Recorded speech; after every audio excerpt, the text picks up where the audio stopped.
Olá, pessoal, tudo bem? Estamos aqui mais uma vez para gravar o Arquipapo. Eu sou a Renata, eu tô aqui com o Kazu. Olá. E com o Gabriel. Presente. Nós vamos falar de maravilhas. Uau! Mas quantas maravilhas? 3, 4, 5? Não? Ah, mais? Mais que isso. Quantas? 7. Nós vamos falar da 7?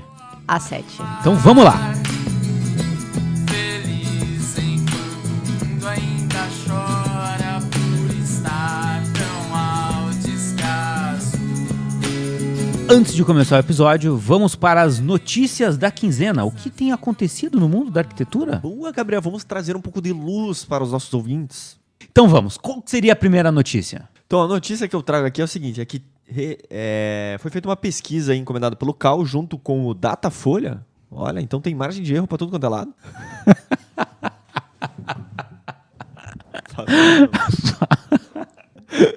Foi mal. Foi mal. Mas...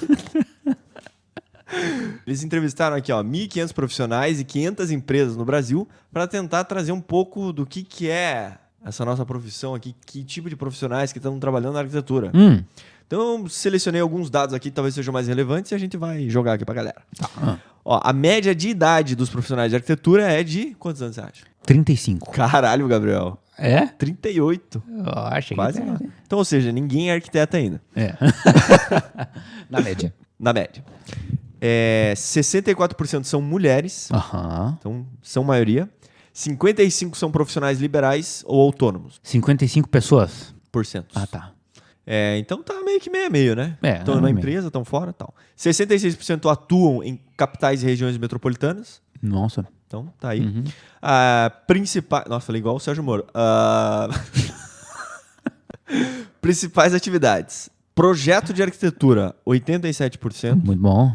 Interiores, 68%. É porque isso aqui as pessoas podiam votar em mais coisas, né? Então estamos aí com 140%. Vamos lá. Então as pessoas, 80% responderam que fazem projetos de arquitetura, 68% também fazem projetos de interiores, 64% executam obras, 49% projetos complementares e 28% paisagismo. Então a grande maioria projetos de arquitetura e interiores, né? Interessante. Renda, Gabriel. Ih, vamos lá. Quanto está o salário mínimo hoje? R$998. Milão. 50% fatura mais que 5 salários mínimos. Ok. Então, metade da galera fatura 5 mil ou mais. Ok. 20% recebe de 3 a 5 salários. Ok. 22% recebe menos que 3 salários. Ok. Tá, isso aí. Daí fechou todo mundo. Não, e mais do que 10 salários? Não, daí nem tinha essa pergunta. Puta merda. Então, se alguém te perguntar quanto ganha um arquiteto, você fala, é isso aí. Metade ganha mais que 5 e metade ganha menos que 5. Tá. Beleza. Você está satisfeito Com o quê? com a tua profissão? Eu? Você se considera satisfeito, mais ou menos, insatisfeito, muito insatisfeito? Vamos lá. Qual foram as respostas? 37% se consideram muito satisfeito. Satisfeito ou muito satisfeito. 34% mais ou menos, 13% insatisfeitos e 15% muito insatisfeitos. Entendi. Não tenho parâmetros pra dizer se estamos indo no caminho certo ou não. Tá meio a meio aqui ainda, né? É.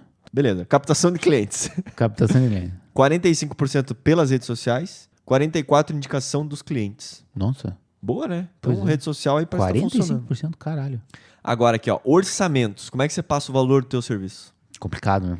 56% passa pelo valor do metro quadrado. Então cobra por metro quadrado. Eu não vou entrar agora aqui, mas dizem que não é muito legal fazer isso aí. Eu não faço por esse método, mas depois a gente faz um episódio sobre isso. E 21% usa a tabela do CAL. Já usou? Complicadíssima, já tentei. 16% porcentagem sobre o Cube. Que Esse é bem por comum metro quadrado, também. né? Na verdade, por metro quadrado. Mas que usa como referência do Cube, talvez. Porque outro cara pode só usar metro quadrado de X, mas o outro é baseado no Cube. Tá, ok. Então é isso. Na verdade, acho que esses são os dados mais relevantes que eu trouxe aí. Muito boa a pesquisa. Então tá, pesquisa Não, lá. só Quem que quiser tem mais que dados notícia. e completo pra ver se você se encontra. Sabe o vale do Anhangabaú? Sei. São Paulo. Não sei se vocês sabem que ele tá passando por uma grande reforma. Olha só. Tá uma zona lá, inclusive. E sabe quem que fez o projeto? Quem? O escritório do Ian Gell. Caraca, sério? Sério? Tá rolando lá, tá em obra já. Mas ele tá fazendo o quê? Novas pistas pra carros? Não, o Vale do Anhangabaú... Nossa, que difícil. Anhangabaú, lá embaixo, é só parquinho, né? Pracinha? Então, não sei. Daí eu já não sei. O Yangel lá mandou ver. Deve ter esses projetos pra mim em algum lugar. Mas eu só tava contando essa história como plano de fundo. Ah, tá, desculpa. Porque nesse lugar aí, no vale, lá, um dos lugarzinhos, numa das praças do Vale do Anhangabaú, tinha uma estátua que chamava Diana a Caçadora. Aham. E ela foi roubada mês passado. Aí tô investigando, achei curioso essa história. Durante as obras do Vale do Anhangabaú. Bom, se alguém encontrar a estátua, por favor, devolva. Né? Ela tava ali há 75 anos. Achei interessante porque você contou esses tempos uma história da estátua roubada lá. Ah, teve, talvez tenham sido universitários. Então, Daqui a pouco vai e daí aparecer. eu vi essa, tipo, Fernando Meirelles. no meio da obra do projeto de Yangel lá. Daí eu pensei, talvez tenha a ver com isso. Vamos atrás aí, Alguém que pessoal. ouviu o Arquipapo e teve essa ideia. Puta, pessoal. Ela já tava, Incentivando. ela já tava meio tristinha, porque ela já tava sem o antebraço esquerdo, o arco e um dedo da mão direita. Ah, pô, então não perderam, não. Perderam com ela. Agora, olha essa notícia que eu fui buscar, Cazu. Qual? Sozinho, eu que fui buscar. Sério? É. Foi de carro alegórico?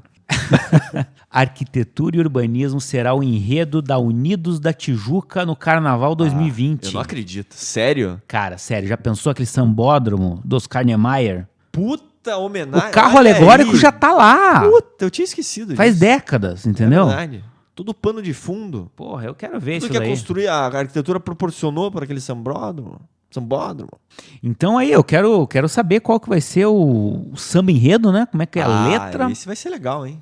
Quero ver quais são os atores globais que vão estar em cima lá dos carros alegóricos. Que, né, pô, carro E alegórico. quais serão os carros alegóricos? Quais serão as obras arquitetônicas que vão ser homenageadas, né? Será que vai ter um busto do Oscar Niemeyer? Deve ter, né? Será ele? Deve ter um busto dele. Acho que sim, tem Acho que ter. que não, né? Você Vamos. faria que carro alegórico? Várias obras? Cara, já pensou o museu lá de Niterói? Como é que é? O MAC? MAC. Não vai tá, Girando vai tá, assim, vai- ó. Nossa, é Puta verdade. Vai que rolar. pariu. O MASP. Carro alegórico? Você acha que fica legal? Acho que não. Muito quadradão, né? Quadradão, né? Então tem que botar uma águia em cima do MASP, então. Não, essa é outra escola de samba. Ah, é? É, Então foi mal. Portela. Então tá. Qual que é o samba enredo, então? De Oscar a Paulo Mendes? Como é que é? Fala aí, você... Vamos fazer. Vamos fazer. Tá aí o desafio, então vamos criar o nosso próprio samba enredo. Isso, manda a letra pra gente que o Cazu vai cantar no próximo episódio. O melhor samba enredo que mandarem pra gente. Beleza. Então se for pra virar a noite, que seja... Sambando. Vamos lá. Então, partiu o episódio?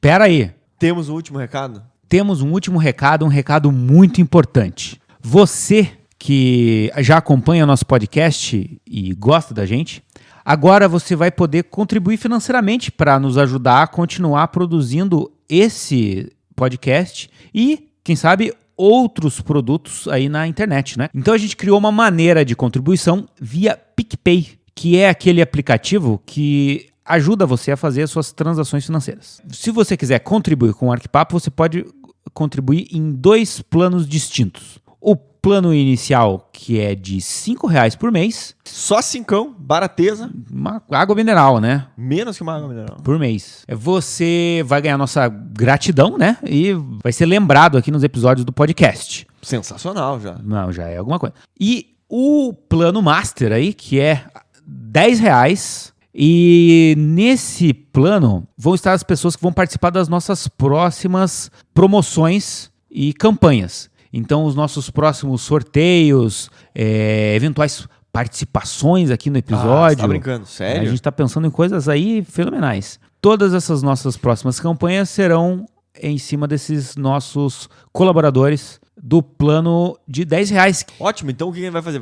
Então esse grupo aí, você está contribuindo, a gente vai sortear um livro durante o mês, Isso. vai participar desse concurso, vamos sortear um brinde, vamos sortear uma participação, vai ter várias coisas que acontecendo só para essa galera que contribui com a gente. Então, assim, para o mês de setembro, a gente vai sortear um livro, Boa, Gabriel. né? Qual livro que vai ser? Tem um que a gente fez até um episódio chamado episódio 35, que era frase de arquiteto e tal, mas a gente se baseou no livro chamado Palavra de Arquiteto. Então, a gente vai sortear esse livro no final de setembro, né? No final do mês aí, no último dia, talvez. A gente vai avisando pra galera. Vamos avisando pra participar. galera.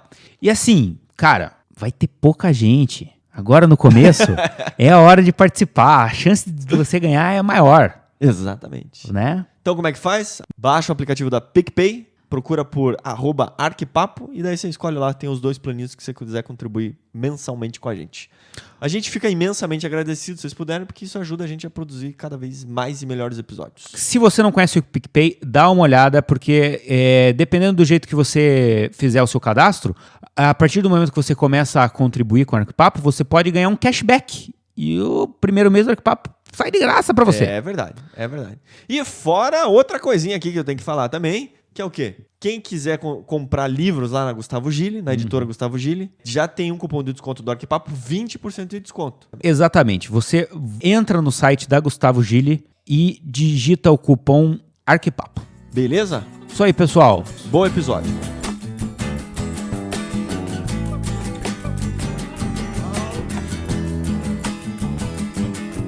Engraçado que eu acho que 7 é um número que as pessoas gostam, né? Tipo, um número 7 simbólico, infernos. assim. Não, 7 pecados capitais. É isso. 7 infernos. A sétima arte são 7. 7 artes, né? Quais são as 7 artes? Vamos ver. Não são 8? Não, sétima arte é o cinema. Que É? acho que foi a última que foi inventada aí. Acho que é arquitetura, pintura, escultura... Peraí, vamos contar. Arquitetura, pintura, escultura, música, dança, teatro e cinema. E acabou o episódio. Por Valeu, hoje só. essas são 7. Não, essas são 7 artes. Mas não é isso que a gente vai falar. Não, são 7 maravilhas. Ok. Só que são 14 maravilhas. Como é que é Como isso? assim? Então, é porque tem as de antigamente, as de agora, umas de antigamente estão agora, enfim. Tem uma polêmica toda aí que o Kazu parece que tá ansioso pra explicar, porque ele tá com o papel na mão. Não vou explicar nada disso. Não, a gente fez o seguinte. A gente foi lá cuidadosamente. onde? Na internet. Lá na internet. E perguntou aos deuses. Oráculo, por favor. Vasculhamos aquilo, né? Até não poder mais. 3 páginas, né? Pesquisa, no máximo do Google que você vai pra frente, assim. A primeira, a segunda, 3 já não adianta mais. Já, você tem que trocar o que você tá procurando. Mas, daí, vamos assim, tudo bem, tinha lá 7 maravilhas do mundo. E aí são 7 construções e tal. Aí eu falei, vamos fazer um episódio sobre isso. Então, só que assim, não existe um órgão oficial, né? Tipo, Da a 7 ONU maravilhas. falou as 7 maravilhas. Ou a Unesco. A Unesco até meio que se opõe a essa parada aí. Ah, é? É, ela não acha muito legal. Mas, Por quê? enfim, não sei, acho que ela acha que todas são maravilhosas, né? Todo É muito mundo... difícil Não, julgar, sabe o que é? Não dá pra julgar as pessoas. Ou as obras. Cada um tem o seu brilho especial, né? Como é que as outras se sentem? É, exatamente. Fala que não, quer dizer que as outras não são maravilhosas? É. Complicado. Enfim. Então, o que a gente pegou foi o seguinte. Tinha, daí que a Renata tava falando. Existem as 7 maravilhas do mundo antigo, do mundo medieval, do mundo moderno, maravilhas naturais, Da natureza. maravilhas da engenharia. Né? Depois a gente Tem pode falar isso. engenharia, é? Acho que de engenharia eu não vou falar, mas tem aqui. Depois a gente pode falar. No final, vou dizer no final. Olha que Mas, intrigante. então a gente separou aqui, foram as 7 numa eleição nossa aqui, foda-se, é isso? Ah, tá, a gente fez. Não, É, a não. gente pegou as 7 maravilhas do mundo moderno, que segundo o Google, né? Segundo o The New Open World Foundation. Isso. E o que é isso, né? Então, é que na verdade foi feita uma campanha na internet. Tipo, sabe aquele Mas- negócio do Instagram que você coloca pra teus amigos votarem? Foi Isso. tipo Não, isso. mas peraí, eu lembro dessa campanha. Eu votei no Cristo Redentor. É? Sim. Então você Vocês foi não o responsável votaram? por botar o Cristo. Porra, sou brasileiro, né? Não desisto Tá. nunca. Beleza. Votação de internet, brasileiro sempre ganha. É verdade. Tanto que a gente tá com o Cristo e estamos com as belezas naturais, né? Também de Cataratas do Iguaçu. é nosso também. Então, porque assim, ó, só pra falar então das 7 maravilhas tradicionais do mundo antigo, antes do advento da internet, as 7 maravilhas eram as seguintes: a grande pirâmide de Gizé, jardins suspensos da Babilônia, estátua de Zeus em Olímpia, o templo de Artemis em Efésio, mausoléu de Alicarnasso, colosso de Rhodes e farol de Alexandria. De Alexandria. Só que essas paradas não existem. Então, a pirâmide existe. Pois é, a pirâmide existe. Mas as outras todas, ninguém tem certeza, né? Ninguém sabe, Eram ninguém viu. lendas, né? Diziam que existia. Então a gente vai para as 7 maravilhas do mundo moderno, entre aspas, né? Porque Entre aspas, porque Não, então vamos botar ela, as 7 maravilhas visitáveis. as 7 maravilhas que estão disponíveis para visitar no mundo moderno. Nossa, Gabriel, Ok, muito Obrigado. bem pela... Obrigado. por isso que a gente te contrata, meu Deus do céu. Então, quais são, Gabriel, as 7 maravilhas que a gente vai falar? Então vamos lá. Ou você não quer falar agora? Quero, Então vou falar fala. agora. Ruínas de Petra, na Jordânia. O Coliseu, na Itália. Chichén Itzá, no México. Machu Picchu, no Peru. Taj Mahal, na Índia. A Grande Muralha da China, Aonde? na China. Puta que pariu. E o Cristo Redentor no Brasil. Ai, ai. Tá, beleza. Beleza? E daí a gente se dividiu e cada um vai falar aqui. Cada um vai falar 2 e um vai falar 3. 3. Só que então, deixa Só eu que fazer esse só terceiro vai ser o Cristo, e o Cristo a gente sabe bem pouco, tá? Ah, você já tá se desculpando, é isso? Já.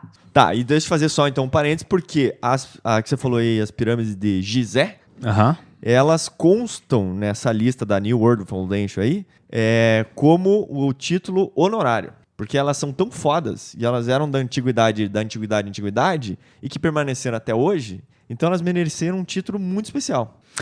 Segundo elas a se minha sobrepõem. teoria, por exemplo, elas são visitáveis também. Pois é, Então elas deviam estar nessa lista. pois é. Então, é verdade. Mas o que aconteceu? Ela já fazia parte da lista anterior e acharam ruim ela ficar nas duas listas. Então fizeram agora, colocaram ela com o título honorário. Isso, exatamente.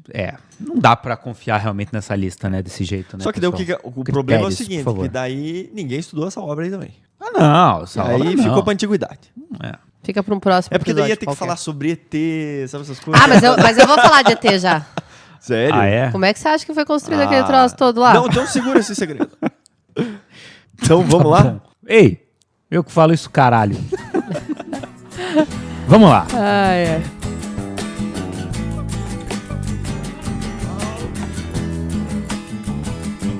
Então vamos lá, eu vou começar falando de Chichen... Não sei como falar. Chichén Itzá. Chichen Itza. Chichen Itza. Chichen Itza. Itza. E sim, o negócio é o seguinte, você quer ir lá pra Cancún? Sim. Curtir uma prainha lá, né? Tomar uns... Resort all inclusive. Exatamente, tomar coquetéis à vontade no seu resort all inclusive. Quero. Pegar aquele bronzeado bacana.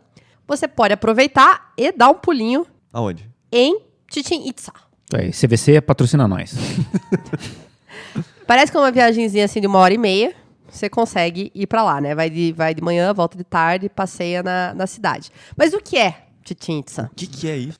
Então, ela é uma cidade da civilização maia. Tem um estado de preservação bastante interessante, assim, entre os sítios maias. Foi uma grande cidade maia, né? Foi um polo comercial importante para a civilização.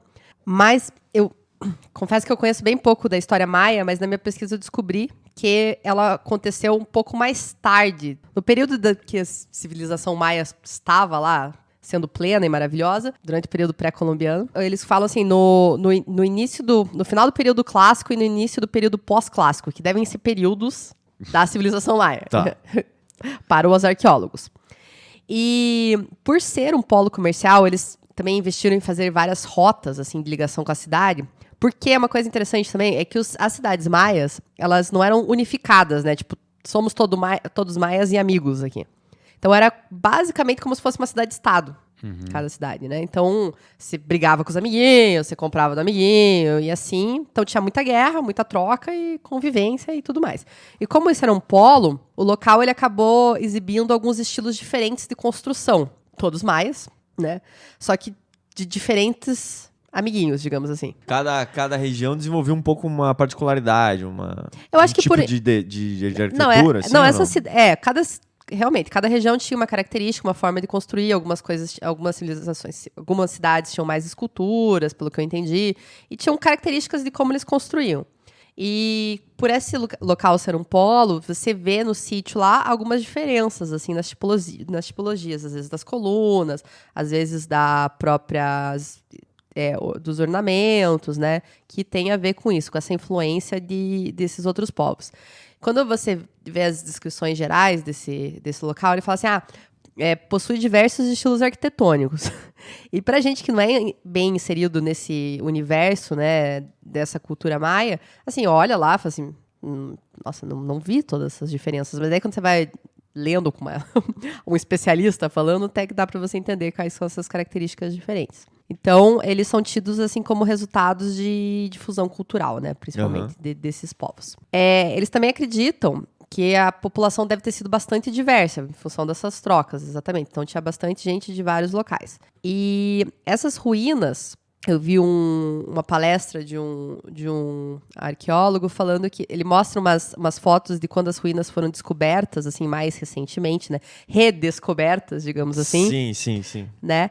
Elas estavam mais deterioradas do que elas estão hoje. Ou seja, elas passaram de uma maneira ou de outra por algum tipo de reconstrução, né? Eu não sei até que ponto que é sabido ou não essas influências que tem. Então, algumas características já estão um pouco alteradas do que eram. O ponto alto da história, assim, quando você olha assim, as imagens dessa cidade, é o como é que é? Castelo, sei lá. Que é a pirâmide, na verdade, né? Da cidade, que é uma pirâmide escalonada. E ela demonstra, principalmente, os valores religiosos deles, porque é um templo pro Kukulkan. E o alto poder de conhecimento deles de astronomia. Não, é que a civilização maia é muito conhecida por ter altos conhecimentos, assim, de várias coisas. Matemática, engenharia, fala-se que como eles faziam para construir a comunicação de água era até mais avançada que as civilizações grega e romana. Então, eles têm um grande conhecimento de calendário também. Sim. E isso tem muito a ver com esse conhecimento. Tem tudo a ver, na verdade, com esse conhecimento dos astros. Com certeza. Né? E esse templo, ele tem os degraus de acordo com os dias do ano, né? Então ele já conta esses dias do ano. Ele, com o solstício, ele tem uma sombra que projeta no desnível que tem nos degraus, porque na ponte tem uma serpente. E quando o sol vai se pondo, aquela sombra vai caminhando até, tipo, chegar na cabeça da serpente, assim, né? Tudo tem uma razão de existir ali, né? E assim, como toda grande construção que aconteceu há tempo pra caralho... Pois de que ano que é isso aí? Entre 600 e 1200, provavelmente, foi a civilização. Depois de Cristo. Depois de Cristo. Então, essas coisas que aconteceram há tempo pra caralho atrás, que quando eles não tinham ferramentas metálicas, né? Era tudo na pedra e na madeira. Eles entalhavam essas pedras pra fazer esses blocos pra construir essas pirâmides. Trabalheira. No ombro. Logo, só pode ter alienígena, né? Essa é a conclusão. Óbvia. Não, mas Inclusive, essa palestra que você viu do arqueólogo foi ETs. Mas ele abre a palestra com isso, assim, sabe? Tipo, falando, uma nave espacial em cima da pirâmide, assim. Porque sempre tem essas teorias, né? Mas um troço interessante que eles foram descobrindo ao longo dos tempos, descobriram, né? Logo quando começaram a explorar, é que essa pirâmide, que é alta pra caralho, ela tem a altura de 10 andares, assim. Ela, na verdade, foi construída em cima de outra pirâmide, que era mais antiga. Porra. Caraca. Então Então tem um puta segredo escondido lá. Então, tipo, em algum momento tinha uma piramidezinha lá. Ele fala, não, essa piramidezinha eu acho que tá meio... Chegou o próximo rei Vamos lá. reformar. Chama o arquiteto. Toca da pirâmide por cima. E daí eu vi, pouco tempo atrás, eles descobriram que dentro dessa pirâmide tem outra pirâmide embaixo. Invertida. Só que esse eles ainda não conseguiram explorar muito lá. Então, tipo... Mas alguém tem que É a entrar caixa lá. dentro da caixa, dentro da caixa, dentro da caixa. Nossa, entendeu? imagina. E lá na décima, é uma piramidinha, na verdade, de 10 centímetros. E vai ter um bilhete lá, trouxa. É o bibelô da Torre Eiffel. Que voltaram no tempo pra colocar lá. Porra, seria cabuloso. Legal. Enfim, além disso, tem várias outras construções que são bastante interessantes. Lá tem um templo dos 1000 guerreiros, que na verdade são trocentas colunas, assim, empilhadas.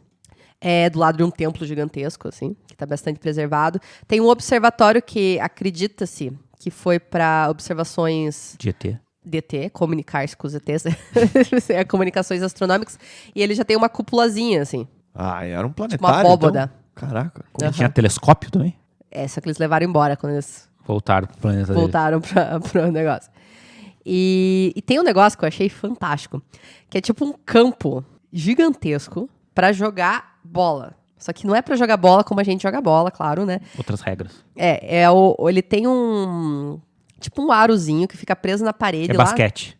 Então, só que ele não é Basquete de lado. exatamente, não é na horizontal, é na Entendi. vertical. Entendi, um basquete de lado. A cesta é de lado. E era feito com uma bolinha de couro. Eu vi um cara falando que não podia usar nem as mãos nem os pés, mas eu acho bizarro. Meu Deus! Assim, porque o troço porque sério é muito ET, alto. Né? Pelo poder da mente. Você vê Você vê a altura, tipo, em relação às pessoas que estão paradas, o negócio troço, tipo, dá 2 pessoas, assim, pra cima o aro. Como assim. é que eles jogavam? Enfim, não sei. Mas daí tem o cara lá... falou que acreditava-se que muita gente fala assim que acreditava-se que ou os perdedores eram sacrificados, porque o sacrifício humano é uma Caralho. coisa bem forte pra cultura deles, né? Mas é que matar gente era Tipo, dia a os dia, deuses, né, tal. Ou você perdia e ser sacrificado, ou você ganhava e podia ser sacrificado, porque era uma grande honra que você Que ia isso? ia ter um lugar garantido lá, né, no céu.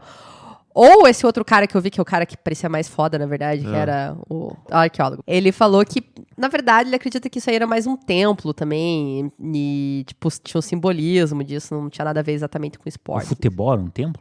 Porque é um negócio gigantesco, assim, um campão, assim. E muito- ninguém era sacrificado.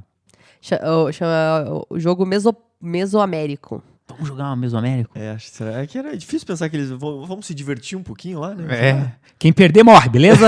Valendo! Mas peraí, e na grande pirâmide de Chichen Itza aí, o que rolavam sacrifícios? Eles levavam as pessoas, os animais, os Não, deuses? o lugar do sacrifício era outro lugar, na verdade. E ali tinha os deuses. Tem, inclusive, duas esculturas dentro lá. Uma escultura, assim, de uma mulherzinha invertida, assim, deitada pra trás. E outro que é, Uma tipo... mulher invertida. tipo assim. E diz que é um símbolo que tem na... tipo, assim, de ponta invertida, assim. Fazendo uma yoga lá, É. isso? E com a mão, assim. Mas diz que é um símbolo... Como? É um podcast?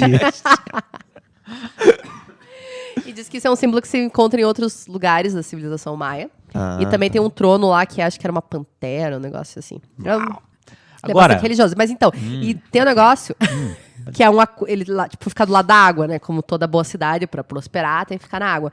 E é como se fosse um aquífero, a região, e forma-se uns lagos, assim, que são círculosões, assim. Que lindo. E é lá que jogava a galera morta. Ah, é? De sacrifício. Então tá cheio de osso lá.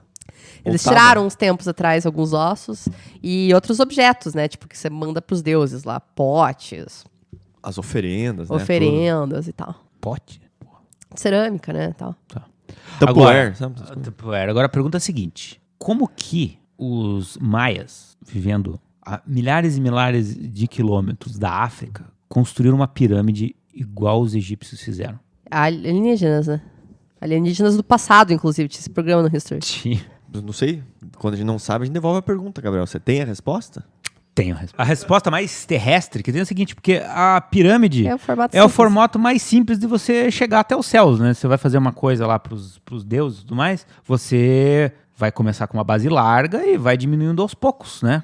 Como o Empire State, por exemplo. Então era natural que se fosse feita a pirâmide, não é uma coincidência. Essa é a coincidência, não é? Tipo assim, vamos fazer uma puta de uma torre, só que... Ô, doutor, é o seguinte, ele começou a empilhar umas pedras que caiu, tá difícil. Aumenta a base. Mais um pouquinho. Certo? Certo. Dá pra visitar lá. E tem gente pra caralho lá, pelo jeito. Bomba. Quando chega o cruzeiro, a dica é chegar antes das 8h30 da manhã. Que é antes de chegar os ônibus que trazem a galera do cruzeiro.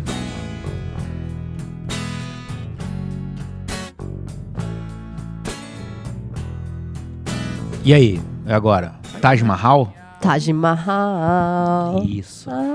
Grande música do Jorge Ben. Grande Jorge Ben. Taj Mahal, então. Que é O que é o Taj Mahal, Gabriel? Bom, primeiro, Taj Mahal é o ponto turístico mais visitado da Índia. Tá. Um putilhão de pessoas por ano vai visitar o Taj Mahal. Mas o Taj Mahal, ele foi concebido para ser uma grande capela mortuária. Ele foi construído para ser a residência final de uma pessoa, a Mumtaz Mahal. Ah, sério? Então, o que aconteceu? A Mumtaz Mahal Ah, é uma pessoa. é uma pessoa. Uma mulher. É. Uma provavelmente. mulher. Tá. Então, tudo começa com o grande rei Shah Jahan. Tá. É o nome do cara. Bom. Parece inventado, né? O Shah Jahan era um mongol. Os mongóis, eles são descendentes do grande guerreiro conquistador Gengis Khan. Ah, o grande Gengis Khan? E eles tocaram o terror na Ásia durante muitos séculos, né? E nessa ocasião, por volta do século XVII, o Shah Jahan era o rei deles e estava conquistando geral ali no sul da Ásia. E o reinado dele foi marcado por uma grande prosperidade de todo o povo mongol, né? Então, porra, muita grana, pessoal feliz pra caralho, sabe? Tipo, todo mundo muito alegre, muito feliz. E o Shah Jahan, então, ele foi nomeado rei, e com isso ele ganhou um harém com várias mulheres. Mas tinha uma... É verdade, era assim que era. Era o presente que ele ganhava. E tinha uma mulher que parece que ele gostava mais. Tá, a preferida. A preferida dele, que era a Mumtaz Mahal. E aconteceu uma coisa horrível. Não. Uma fatalidade tremenda. Sério? Né?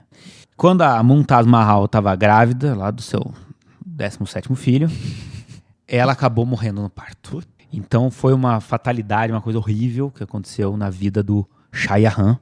E para homenageá-la e para dar a ela uma última morada, assim, a sua altura, a altura do amor que ele tinha por ela, ele construiu o monumento mais fantástico da Índia, que era o Taj Mahal.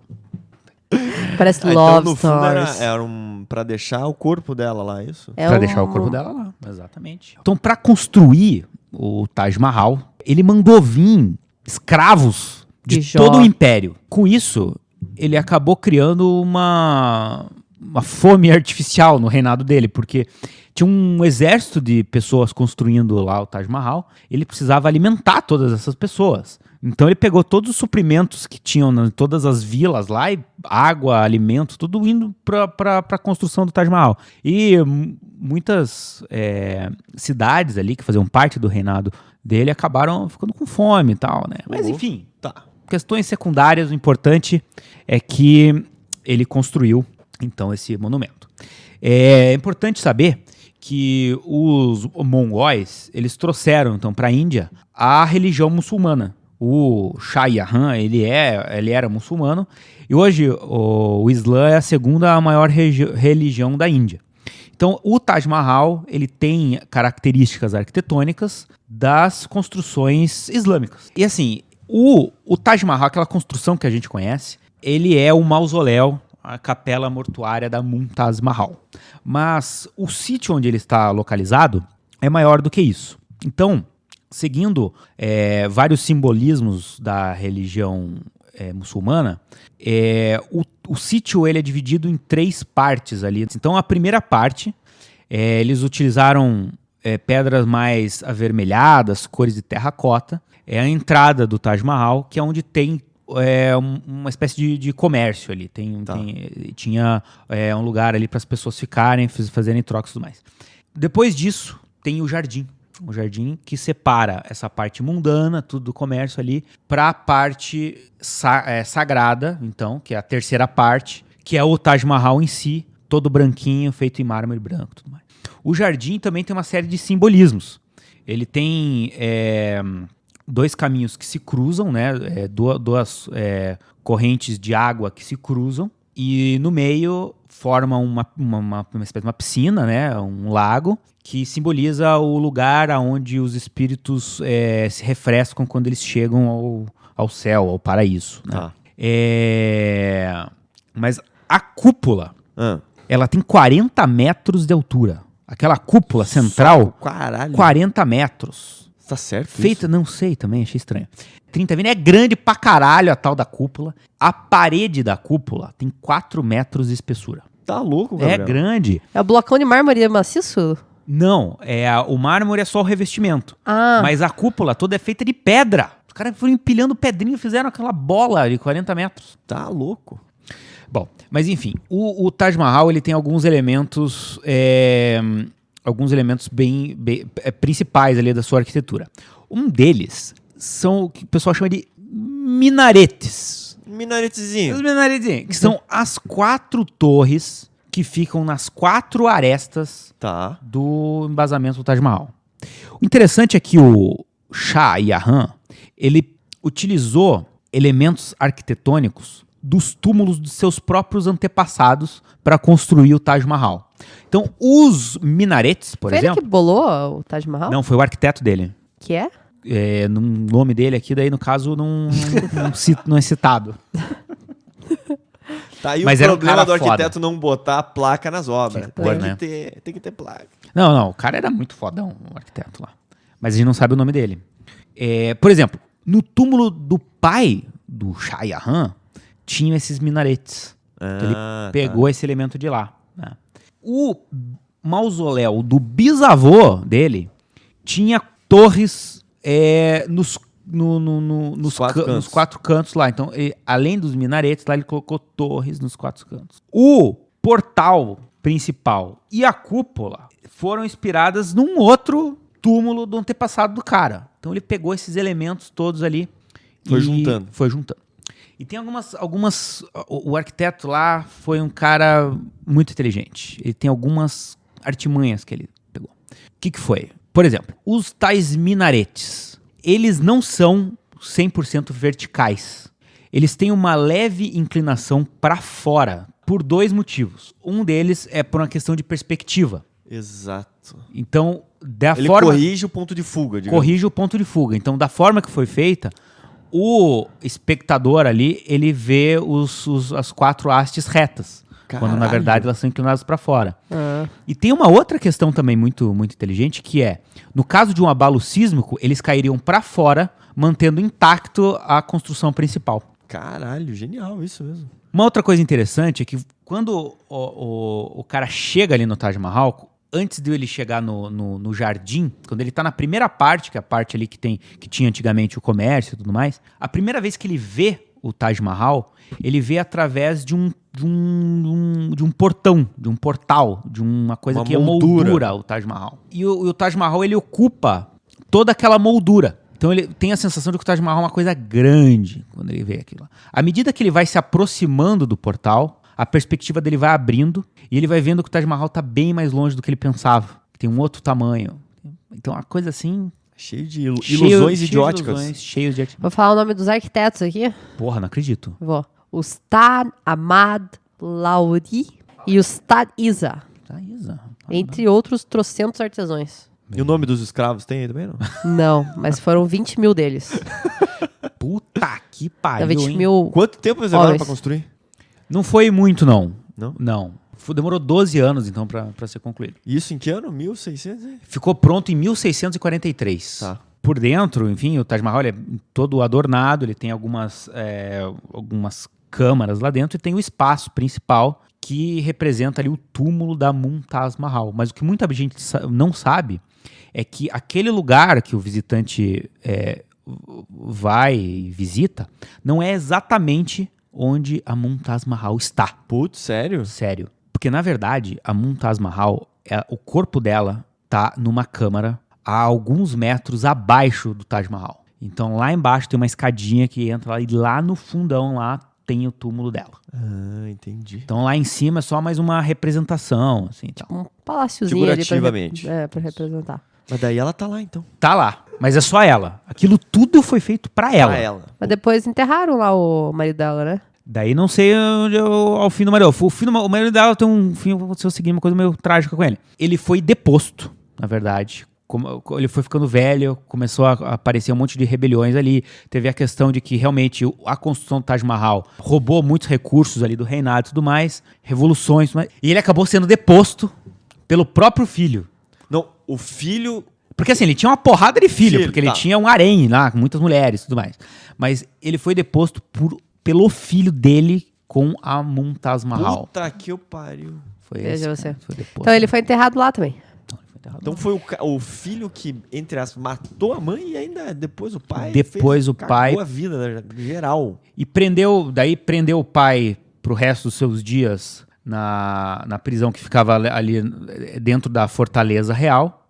E dessa prisão, da cela onde ele ficou preso o resto da vida, da janela dava para ver o Taj Mahal. E era a única alegria do Shah Jahan, era poder enxergar o mausoléu da esposa dele e lembrar do amor maior do mundo. Não, muito emocionante. Bonito. Isso aí.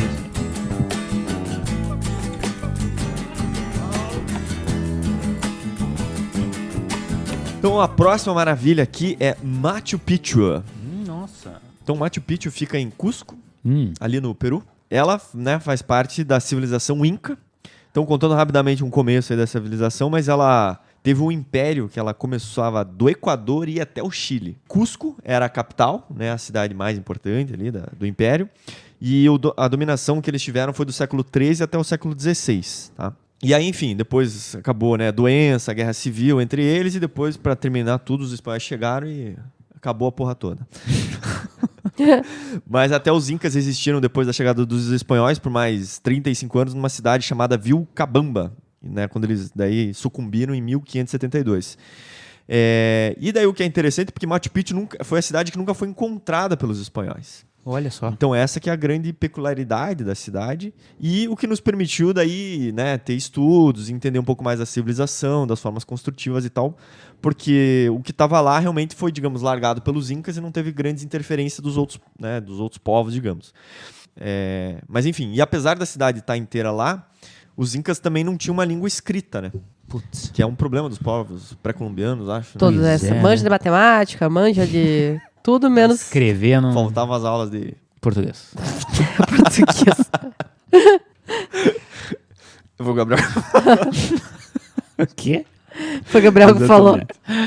Então, o que dificulta um pouco, né, os estudos. Então, muito é baseado nas investigações, na arqueologia e tal, mas existem provas escritas. Diário ali não tinha, né? Não tinha. Bom, então, Machu Picchu então, ficou uma cidade escondida ali, né, abandonada e tal. E ela foi construída no século XV. Só que o que aconteceu? Então ela ficou abandonada lá e no século XX começaram a ter algumas investigações para tentar descobrir, principalmente eles estavam indo atrás daquela cidade, a última cidade que os incas existiram, que era a Vila Cabamba. Então havia uma certa busca dessa cidade perdida e tal.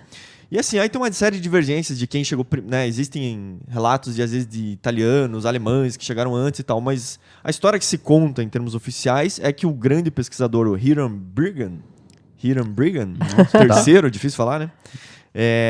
Que é um americano. E ele estava investigando a região em busca dessa cidade e ele encontra ali, eles dão até o nome aqui do fazendeiro, o Melchor Arteaga. E esse Melchor falou, não, Hiram, pode vir aqui que eu sei que tem uma cidade ali no topo da montanha, vem comigo aqui. Sempre vou lá fumar um baseado, não sei o quê. Acampar lá com os meus amigos e tal. Então, o cara conhecia. Porque existiam um pequeno povoado, digamos, ali, e as pessoas sabiam que existia a cidade, mas não usavam lá, né? Que louco, que ano que era isso? Então, isso foi em 1911, que rolou essa expedição. Então, e é legal porque o Hiram lá, quando ele tá fazendo isso, ele tá com máquina fotográfica. Então ele tira a foto de Machu Picchu, as primeiras imagens que ele tem de Machu Picchu, né? E aí, enfim, toda coberta de vegetação, né? Relata que tinha cobra pra caralho, enfim, mas aquela cidade, tipo Indiana Jones, tá ligado? Né? Encontrar aquela cidade perdida e tal. Enfim, ele achava que era aquela cidade que os incas tinham resistido, no fundo acabou vendo-se que não, que era uma outra cidade só. Machu Picchu fica numa montanha, né? A 2.400 metros, ali no vale do rio Urubamba. Ali, logo ali. E no século XVI ela simplesmente foi abandonada, né? Então, tanto que você vê, às vezes, tem algumas pedras, a própria pedreira que eles usavam ali para coletar as pedras, tá tipo, meio que largaram o serviço no meio, assim, sabe? Enfim. Mas a cidade, ela havia sido encomendada, então, pelo rei Pachacuti. Pachacuti. Né? O grande Pachacuti. Depois o Chayanhan que é inventado, né? E o Pachacuti falou, pessoal, vamos construir uma cidade no alto da montanha. Boa ideia, patrão. Boa ideia. Aí o pessoal falou, senhor, acho que não é uma boa ideia. Né? Bom, antes dos espanhóis, evidente, mas... Este boludo? Enfim. Construir no alto da montanha já é um desafio. Altitude pegando forte. Então, já tem uma dificuldade de respiração. Alienígenas, né, então? Alienígenas é a solução. Né? Todas. Mas aí o que acontece? Então, assim, era super inclinado, chovia pra caralho, né? Além disso tudo, lá rola terremoto. Puta que pariu, que então, cidade. Era um lugar, era difícil, né, realmente. Então os caras falaram, doutor, assim, você quer construir lá, mas não sei se é um bom lugar. As únicas vantagens que existiam ali é porque existia uma fonte de água no topo da montanha, então tem uma nascentezinha que sai ali, e tinha uma grande pedreira ali, digamos, enfim, bastante pedra, na verdade, de granito para construir a própria cidade. Só que, assim, as investigações que né, são feitas e tal, para descobrir para que servia a cidade, do que, né, qual que era o grande objetivo e tal. São coisas que até hoje não se tem certeza, assim. Então, existem algumas possibilidades. Não poderia ser apenas um lugar de cerimônias, poderia ser uma fortaleza militar, né, ou também um retiro para a nobreza. Porque, digamos, existia talvez uma cidade onde viviam todas as outras pessoas e ali iam ficar só o rei e os seus amiguinhos, digamos assim. Isso é interessante quando eles começam a investigar, porque eles encontram várias ossadas lá, né? E grande parte dos ossos encontrados em Machu Picchu não tinham sinais de luta, de que eram de trabalhadores, ou seja, não pareciam as pessoas que estavam construindo a cidade, não pareciam pessoas que tiveram que lutar, nem nada, entendeu? Era um mosteiro o negócio. Né? Era um pessoal que estava de boa, assim, entendeu? Os ossos lá. E também, quando o Hiram Birgham lá começa a fazer as investigações das ossadas, ele também descobre, daí isso tem uma divergência, mas assim, descobre que 80% dos ossos eram de mulheres. 80%? Né? Só que daí parece que depois foi contestada essa teoria, porque assim, muito de como eles definem se é homem ou mulher é pelo tamanho dos ossos. Só que, enfim, a sociedade inca tinha ossos diferentes do que o padrão europeu, assim. Sim. Então, na verdade, não necessariamente essa informação se... Ele errou nessa, hein? Ele errou nessa, Então, sei lá. Mas enfim. Então, as ossadas que estão até lá hoje eram ossos de pessoas que estavam de boa, sem grandes traumas, né? Bom, falando da cidade em si, quando a gente olha, né, o que é bem emblemático, aquele pico bem alto, né, que faz uma montanha mais alta. Então, aquela ali é chamada Huayna Picchu, que é uma montanha que você pode subir também para ter uma vista mais aérea ali. Aí a cidade em si, ela é dividida em 2 setores, a parte urbana e a parte rural.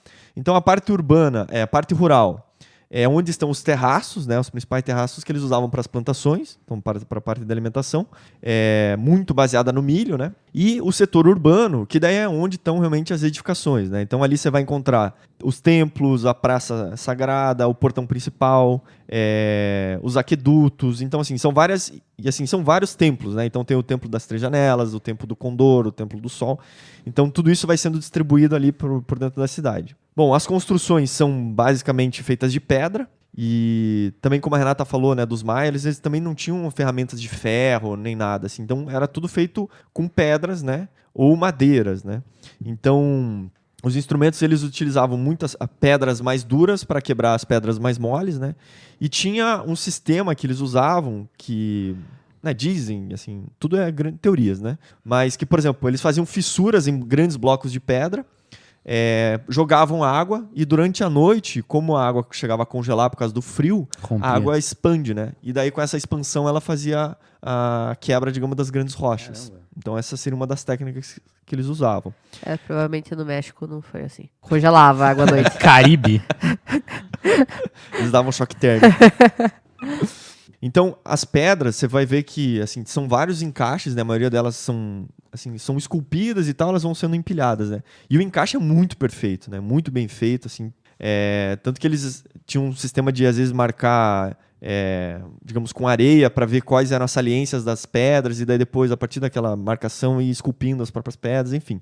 E era um sistema bem complexo, assim, né? Para fazer todos aqueles encaixes. Mas mesmo na cidade, você vê que tem os encaixes grandes e super perfeitos, depois tem encaixes não tão perfeitos, depois eles começam a ter uma argamassa. Então, assim, também mistura um pouco do que era original do que algumas coisas que foram reconstruídas também, sabe? Então, porque você não... Mais reconstruídas agora, sim? Ou... porque foi, acho que nesse século, assim, né, depois da descoberta, mas que parece que... Aí tem uma divergência, mas a princípio 30% é original ainda, mas tem algumas coisas que foram reconstruídas. Que nem no outro caso. Tipo, tem coisas que você perde o controle, né? Porque não sabe quem fez, quando fez. Exatamente. E, enfim, numa época em que não se discutia, né, as questões do patrimônio, enfim. Outro sistema construtivo interessante também é que todos os telhados, eles faziam, digamos, de madeira e com palha, né? Só que lá venta muito, né? Então, para fixar essas madeiras nas paredes de pedra, o que eles faziam? Eles esculpiam nas pedras umas argolas, assim, uns anéis, e aí esses anéis eles passavam as cordas para poder amarrar os troncos de madeira. Então, tem que ver foto isso, mas assim, é bem interessante porque a própria pedra está toda esculpida e isso servia de fixação dos telhados, né? Bom, o sistema construtivo, né, questão de terremoto, por exemplo, resiste, né? resistiu aí durante vários terremotos. Daí tem essa questão assim, porque eles não conheciam a roda, né? Eles não utilizavam a roda, assim. Que é uma coisa que aparece em vários relatos, assim. Mas é que não não existia roda, mas eles usavam, por exemplo, para transportar as pedras, eles botavam troncos de madeira, né? E iam rolando em cima dos troncos de madeira, assim. Então é uma pseudo-roda, não sei. Né? É um rolamento, assim. Os caras não conseguiam enxergar a roda, eles quinas em tudo. Sei lá. Enfim. Bom, outras coisas que também são fascinantes, assim, tem toda a questão dos terraços, que são para a parte de cultivos, mas eles também têm a função de ser muro de contenção, né? Então, por a região chover demais, a montanha ser muito inclinada, quer dizer, era muito difícil plantar as coisas, era muito difícil, quer dizer, a água tinha erosões. Então, fazendo esses terraços, o que acontece? Eles conseguiam aumentar a área de plantio, né, e preservar também o formato da montanha, quer dizer, preservar a parte da terra na própria montanha, né? E aí eles fazem um sistema de ter uma camada de solo para plantio, depois com areia e depois brita. É um dreno, né? Exatamente, é um dreno. Então, o que isso faz? Bom, aumenta a parte de absorção da água dentro da montanha e também reduz um pouco a velocidade, né? Então, toda essa construção dos terraços no topo da montanha, que foi uma parte, né, super complexa, e aí eles começam da parte de baixo dos terraços para ir estruturando os terraços da parte de cima, né? Então, assim, só que são penhascos, né? Tipo... Deve ter morrido gente pra Morreu caralho. gente pra caralho, né? E, assim, mesmo na cidade, onde tem onde a grande parte do pavimento é de calçada mesmo, assim, de pedra, desculpa, é de pedra, eles também fizeram grandes fundações ali, né, para poder resistir aos terremotos e tal, e fazer essa absorção de água. Então, eles estimam que cerca de 50% de todas as construções, na verdade, estão embaixo da terra, né, digamos assim, que é toda a parte de fundação e tal.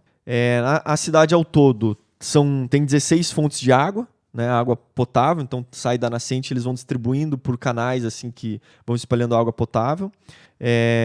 Estima-se que dava para suprir, pela quantidade de água, né, daria para viver até 1.000 pessoas lá. E aí tem várias coisas que nem a Renata falou dos maias sobre a questão solstícios, né, de verão e inverno. Então grande parte das janelas, dos templos tem muito essa relação de quando o sol bate, porque no fundo isso determina muito a questão das plantações, né? Como é que isso vai se desenvolvendo. Como esses povos eram agrícolas, na verdade esse conhecimento acabou sendo necessário, né? Exatamente. Bom, em 1983 foi a Unesco, daí, né, considerou como Patrimônio Cultural da Humanidade, né? E hoje ela é visitável lá pra caralho. Então hoje em dia são cerca de 2.500 turistas por dia que vão visitar a cidade, que é gente pra caralho, assim.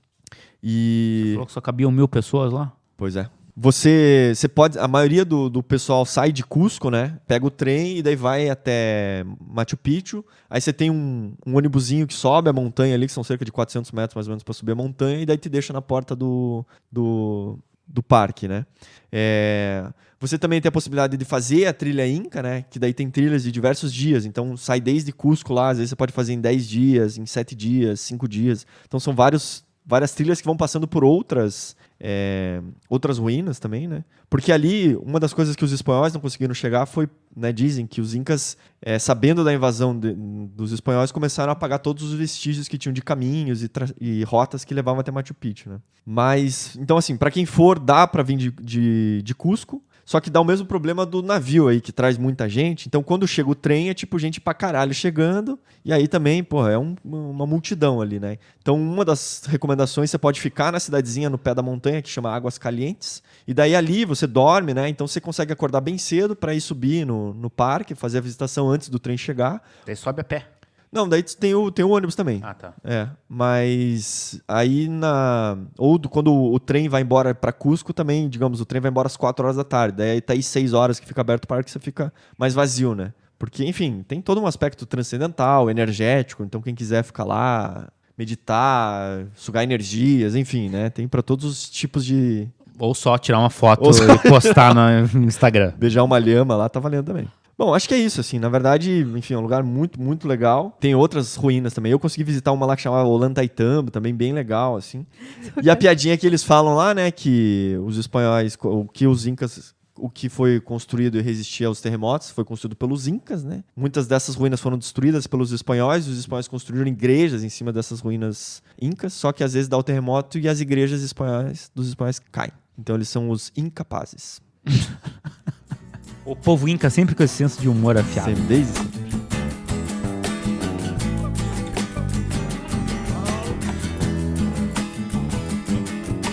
agora eu vou falar da Grande Muralha da China. É grande mesmo, diz que dá pra ver da Lua. Ah, será? Então, esse é o primeiro Mito. mito. Mas Mas que nem chegaram na Lua, né? Não tem como ver o negócio da China. Não tem como ver o negócio da China. Não tem como ver o Dá pra negócio ver a Porque ela- China, dá pra ver a Lua da da China? Lua. porque ela pode ser muito longa, mas ela não é larga, né? Tipo, É. Não, pra ela tem, ver da- ela tem 6 metros de largura. Não tem Ah, como. impossível, É impossível. menor que rio, assim, sabe? Tipo, Mas Rio dá pra ver da Lua. É menor que Depende uma do rio. rua. Menor que uma rua, não dá pra ver. Não dá pra ver. Já posso esclarecer isso desde já. É Boa. mentira. Então o negócio é o seguinte: os chineses começaram a erguer barreiras já antes de Cristo. Veja Que você. avançados? Antes Antes do Trump. Não, é o seguinte, então, os chineses também, eles tinham um problema com os mongóis, né? Ah, e de novo os mongóis. Com os mongóis, porque eles tocavam horror lá, como o Gabriel dizia. Faziam Gengis É. Khan. Enfim. E antes mesmo da China ser unificada, né? Existia guerras internas também. Então, essa ideia de construir barreiras, ela já começa lá antes de Cristo. 221 antes de Cristo já começam a se construir essas barreiras. Quando o Kim Jong-ji, ele unificou a China, Tá. ele foi o cara que falou assim, galera, vamos nos reunir nós 7 e a gente fica junto. Não foi tão amistoso assim, claro. Mas ele unificou e se Tem que dar tornou um mata-leão. Né? o grande imperador da China, né? Ele falou, agora que eu tenho toda a minha galera aqui, eu vou começar a fazer uma muralha agora bacana. Vamos fazer muralhas aqui para protegermos o nosso império, né? Boa. Porque Mas uma dúvida, a muralha passa onde na China? No meio da China? no norte da China. Ah, no norte. Faz divisa lá com algum país ou hoje tá Não. dentro de toda a China? Tá dentro da China. Tá. E o que aconteceu? Ele tava lá construindo, daí manda vir gente. Manda vir gente, vamos construir esse negócio. E como o exército, tinha bastante exército, a galera tava meio desocupada lá, vamos construir. Tinha uns vadios lá. Não, a gente unificou. Não, unificou os 7 reinos aqui ó, da China. Esses galera não tem o que fazer, não tem o que lutar mais. Essas guerras aí pararam de acontecer, né? Vamos, né, botar todo mundo aí pra construir, né? Inclusive, eles tinham um negócio de chamar a galera e não pagar impostos. Ó, você construir aqui, você não precisa pagar imposto. Mas ao longo de muito tempo, esse negócio vai tendo problema de comida, né, pra todo esse povo. Porque as ideias são sempre grandes, né? Ele queria construir uma muralha como nunca antes vista. Só que o que aconteceu? Acho que esse cara, ele foi derrubado lá pelas tantas, ou morreu. Golpe. Foi golpe. Dessa primeiro trecho de muralha, muito se perdeu já. Quem perdeu? Ah, tá. Não existe mais. Essa primeira levada de muralha aí. Foi mal feito, então. Não, porque daí o cara perdeu o fio da meada lá, o controle da porra toda, o troço se perdeu, parou de construir, Até que, cara que falou assim, não, deixa eu fazer esse troço todo, foi quando entrou os Ming lá. A dinastia Ming, a famosa dinastia Ming. Famosa mesmo. E ela foi, então, reconstruída e ampliada. Bom. Né? Parabéns, Então, foi ampliada pra puta que pariu, né? Que isso? A muralha também, além de ser controle de fronteira, de proteger o local, ela também acabava sendo uma rota, de certa forma, né? Porque você pode circular na muralha. Ah, sim. Ela tem 6 metros de largura, porque foi o que eles imaginavam que seria bom para as tropas circularem com velocidade, né? Então, alguns pontos da muralha, tem pontos de vigia, tem quartéis de tropas, tem estações, né, para guarda. Então, ela tem diversas funções militares também. A muralha, ela sofreu muito ao longo da sua construção, porque embora ela servisse de barreira e de imposição de poder, de certa forma, ela não conseguiu segurar invasões de mongóis e outros povos também. Então, Não serviu pra que foi feito. rolou uns BOs aí durante esse processo todo. Pô, que bosta de muralha, hein? Em 2012 que foi anunciado que ela media 21.196 quilômetros. Caralho. E ela tem, em média, 7 metros de altura. Ah, baixinha, hein? Só que Pô, tem qualquer cara que faz parkour pula essa merda. Pula. Mas tem um grande porém aí. Que esses 21.196 quilômetros foram computados pela China Ah. e contempla todas as paredes que já foram construídas. Ah, não. Mesmo as que não existem mais. Porque vários lugares elas foram depredadas, quebradas, enfim. E pelo que eu entendi, a China mantém essa muralha, mas assim, onde tem turista. Não em toda... Ah, não dá pra percorrer, não dá pra fazer uma maratona de 22 mil quilômetros. É muito difícil, tá, o troço de ficar mantendo. Então, eles, nessa conta aí que eles fizeram com os departamentos históricos e tudo, conta-se tudo onde já passou a muralha. Ah, tá, entendi. não vale. Historicamente, ela já teve 20, 21 e cacetada. É, basicamente isso. Outra coisa que é engraçado é que, como ela foi feita em diversas regiões, ela foi sempre feita com materiais locais. Ah, então ela é diferente. Então ela é diferente, ela é tipo uma colchona de retalho, assim, cada trecho tem uma característica construtiva e topográfica e maneiras de se levar as coisas, então era o que dava pra fazer em cada lugar. Então tem lugares que são com pedras de calcário, tem outros que é com granito, tem lugares que os muros são mais ornamentados e outros são mais simples, assim. Em geral, né, eles apresentam uma altura, né, de 7 metros, que eu falei, e 6 metros de circulação no topo. Olha, de São Paulo a Miami tem 6.500 quilômetros. Então esses chineses tem outra métrica lá. Não, o chinês, ele tipo, vai fazendo um zigue-zague, assim, ó. Então, o anúncio anterior, que era de 2009, o comprimento era de 8.850 quilômetros. Faz tá. mais sentido. Enfim, mas é que também esse negócio, o que já foi muralha, Porra, aí não dá, né? difícil dizer, né? Daí, é engraçado que a muralha, ela acaba no mar. Daí, tipo, vai, assim, entra um pouquinho. Ah, é? Ah, é? Olha, de São Paulo a Vancouver, 11 mil quilômetros. Dá pra dar 22, dá pra dar a volta Dá no mundo. volta ao mundo, Ai, ai. Tá, mas então pra atravessar dá pra ir nadando, então? Vai Dá, até o é só mar, você pula contornar. ali, um abraço. Não, assim, ela entra do assim... caralho, seu Ming. Entra, tipo, 5 metrinhos, assim, no mar, sabe? Tipo, na areia. Só chega ali no mar. E acaba. Como é que o Trump vai fazer? Tem que resolver isso aí depois também. Como é que ele vai fazer, né? Tem que passar uns metrinhos lá também. Lançar uns... Essa é a muralha da China. Não dá pra ver do espaço.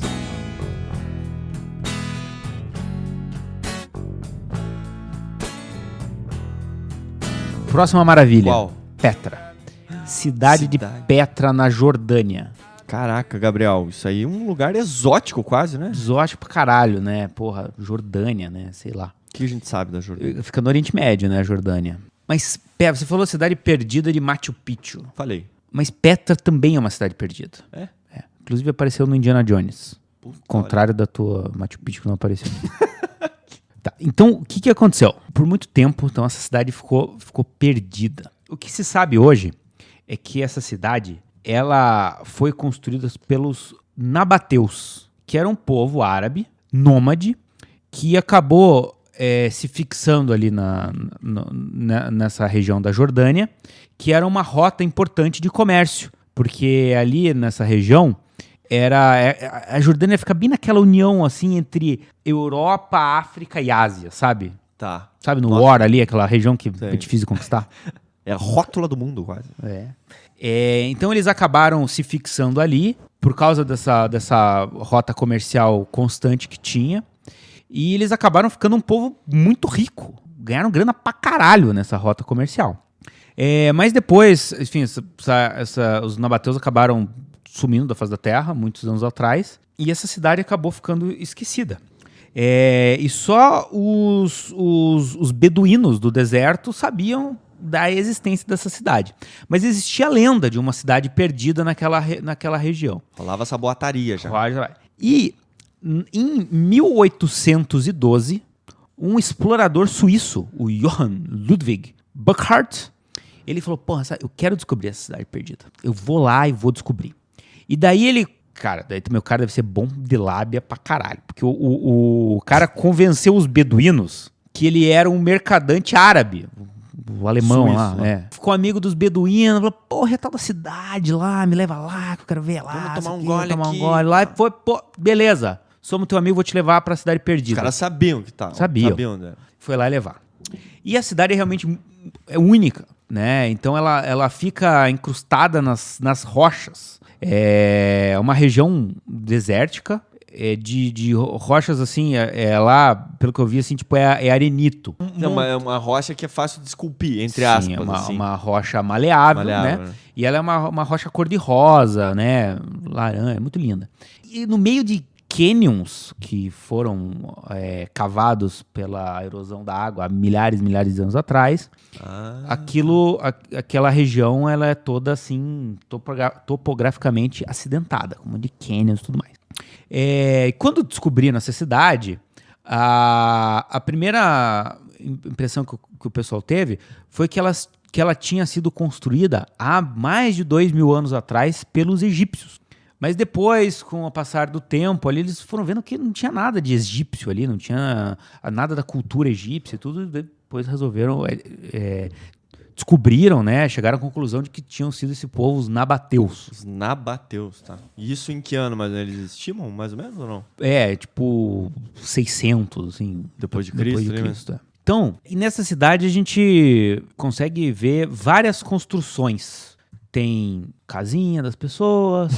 Tem um cemitério, tem um templo, tem um anfiteatro. Porra, é mesmo? E tem o Casné. O Casné é a construção mais impressionante da cidade. É a foto clássica clássica de Petra. E por décadas, séculos, o mundo não soube o que era o Casné, para que servia aquela construção. E você tem a resposta? Fique ligado. Vamos desvendar o mistério de Casné daqui a pouco. Agora, o que mais chama a atenção em Petra é que as construções, elas não foram construídas assim... Eu tô tentando entender o que você tá querendo dizer. Elas não foram construídas. As construções de Petra, elas foram esculpidas nas rochas. Como assim, cara? Assim, tem uma montanha. Você fala, pô, artesão, vou fazer um anfiteatro aqui. Em vez de eu pegar pedras e construir um anfiteatro do lado da montanha, não. Eu cavo a montanha. Caralho. E construo um anfiteatro. Cavo a montanha e uma casa. Porra, que sensacional. Cavo a montanha e faço Casné. Caralho, que povo é esse, hein? Os nabateus. Porra, esses caras que tinham que ter continuado no mundo. Não, mas morreram todos. Bom, a Petra... No meio do deserto lá, ela fica estrategicamente colocada no ponto mais baixo de uma grande bacia hidrográfica que tem lá.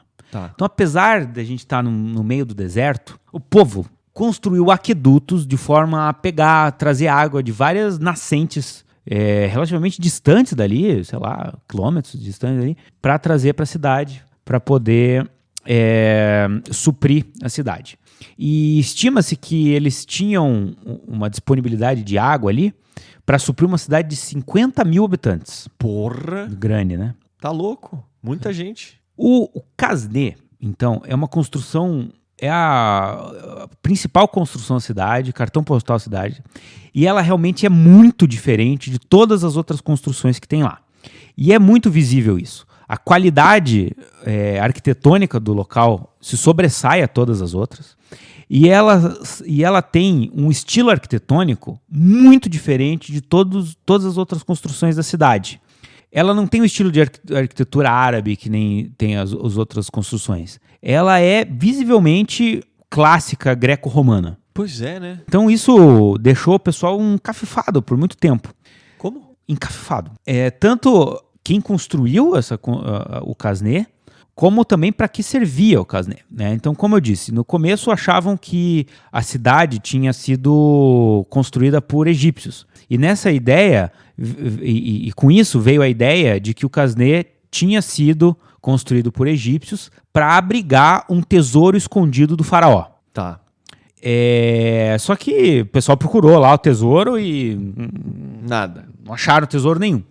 Tem a ideia de que era um lugar sacro de adoração a alguns deuses, né? Ou um lugar de sacrifícios, né? O pessoal pensou em tudo isso. Ou então um mausoléu, como o Taj Mahal, só que não tinham corpos lá, né? Então isso ficou por muito tempo um segredo escondido. Um outro segredo, vamos contar o segredo. Revela. Não, calma. O outro segredo é como que o negócio foi construído. Ele foi realmente esculpido. Só que assim, O Casnê, ele fica no meio de um canyon relativamente estreito, que tem 100 metros de altura. Caralho. Um vale gigantesco. E o Casnê em si, ele tem 30 metros de altura. Então, são 30 metros de altura escavado na terra. E o pessoal ficou pensando, como que foi feito isso? Será que eles construíram andaimes na frente e tal, para poder construir, para poder esculpir a pedra? Não. Eles fizeram um caminho provisório para chegar lá a 30 metros de altura. Aham. E eles foram descendo. Nossa, tá. Eles esculpiram a construção de cima para baixo, não de baixo para cima. Tô entendendo. E é muito impressionante. Realmente tinha que ter um arquiteto muito engenhoso ali, né? Um arquiteto engenhoso. Tinha que ter um arquiteto muito inteligente ali pra fazer. Né? Porque, porra, como é que os caras conseguiam fazer uma escultura gigantesca, tridimensional, que, sabe? Um paredão de pedra bruto, assim, né? Um troço muito louco. Muito mesmo. louco. E tem mais. Porque se o cara que tava escavando daí, lá embaixo, tá tudo pronto lá em cima, lá. O cara chegou lá embaixo, começou a escavar e cai tudo em cima das pessoas. Ah, puta. Não que a vida dos escravos valesse alguma coisa, mas caia o negócio. Então, tipo, porra, é uma coisa bem E refinada. se o cara difícil de esqueceu de esculpir o olho do bezerro lá? Não, por não, exemplo? não. Nunca mais sobe lá em Não cima. sobe, Não exatamente. sobe. Está lá o erro até hoje. Pra sempre. Pra sempre. Então, tipo, tem que ir escavando corretamente, porque não tem como voltar, entendeu? É, não dá pra ter cota chachada ali. Tem que dar. E aí, né, esculpiram tudo lá. Ah, sabe o que é interessante também? Não, mas o que era o lugar? Calma. Uma outra coisa interessante é o seguinte. O Casnê, ele acabou virando uma grande pedreira. Porque as rochas que foram tiradas de dentro do Casnê, elas não foram tiradas de um jeito louco. Eles quebravam as rochas com formas cúbicas e as pedras que saíam dali iam servir para fazer os fortes deles a alguns quilômetros dali. Eles acabavam fazendo a construção que eles queriam, mas também extraíam aquela matéria-prima para fazer outras construções. Entendi. Pô, mas eles eram seres completos, então, porque eles esculpiam e construíam. Isso. De cima pra baixo, de baixo pra cima, tudo. E eram milionários. E o que é o Casnê? Por muitos, muitos anos não sabia. A gente não sabia. E Não agora sabia, a gente tem a não. resposta. Não sabemos até hoje. Não, sabemos. Ó, o que aconteceu? Um arqueólogo lá que estava estudando o Casnê, ele viu que, reparou o seguinte, existia um caminho feito de pedrinhas lá no vale que ia para o Casnê. Tá. Só que a algumas centenas de metros antes de chegar do Casnê, esse caminho de pedrinhas sumia. Começava a vir areia, começava a vir coisa, assim, sumia o caminhozinho. Ele pensou naquilo, começou a ver que o caminho, na verdade, ele tava Pra baixo. pra baixo. Ele falou, Tá, que caralho, pariu. eu vou lá no Casnê, vou cavar, quero ver se o caminho chega lá mesmo. Foi cavando. Descobriu que o caminho chegava lá Puta. e tinha um andar embaixo do Casnê, secreto, que ninguém nunca tinha visto. Caralho. E entrando naquele andar, ele descobriu 11 corpos. Puta que Então, pariu. sim, o Casnê é um sarcófago, uma tumba, um mausoléu. Olha só. Provavelmente um Mas mausoléu... estavam com oferendas, então parecia um gente importante. Sim, assim, sim, não era Provavelmente são parentes do rei mais fodão que teve lá, que não sei o nome agora, enfim, Tudo bem. tudo bem, né? E provavelmente são os parentes dele, que ele construiu aquilo pra se inspirar, pra homenagear esses parentes. E a construção com essa estética clássica greco-romana se dá pelo fato de ser realmente uma cidade muito comercial, com muita influência externa. Então era um povo que tinha o conhecimento da cultura helênica lá e tal, e resolveram se apropriar Olha desses elementos arquitetônicos greco-romanos Nesse para tempo. fazer esse templo. Então na época já era o neoclássico. Já. Era um neoclássicozinho. Não, eu quero um mausoléu. Pô, vamos fazer uma parada moderna. Não. Eu quero aquele neoclássico. Puta, Aquilo era lá bem que é isso. luxo. Quero ser enterrado nessa parada. Sensacional. Petra, então. Agora, uma outra coisa também que é meio broxante assim lá, porque o Taj Mahal, por exemplo, por dentro é tudo trabalhado. Né? Então, o Casné, por dentro, tipo, é um quarto quadrado, sem nada. Sim, Ele é super por fora, todo trabalhado, e por dentro. não deu tempo. Não.